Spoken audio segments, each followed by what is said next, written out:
Hello everyone, আমি পায়েল। আমার নতুন একটি ভিডিওতে সবাইকে স্বাগত।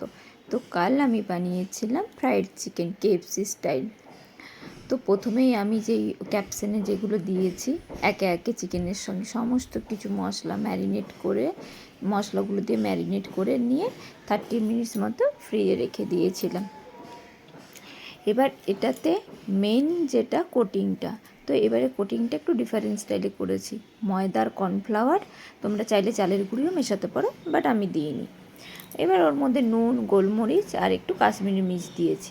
দিয়ে একবার এই শুকনো এই গুঁড়িটা যে মিক্সচারটা বানিয়েছি, তারপরে একবার নর্মাল জলে ডিপ করেছি, আবার ময়দার আর কর্নফ্লাওয়ারের যে মিক্সচারটা বানিয়েছি ওর মধ্যে দিয়ে আবার ওয়াটারে দিয়ে এরকম করে 2-3 বার করে কোটিং করে রেডি করে নিয়েছি। ব্যাস আর কি, সাদা তেল দিয়ে ভেজে নিয়েছি আর কাসুন্দিয়া সস দিয়ে সার্ভ করেছিলাম। খেতে খুব টেস্টি হয়েছিল।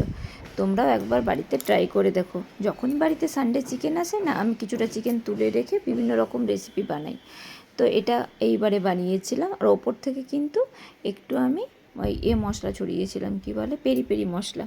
খেতে খুব ইয়াম্মি হয়েছিল। কেমন লাগলো আজকের ভিডিও কমেন্ট করে অবশ্যই জানিও। Bye bye everyone.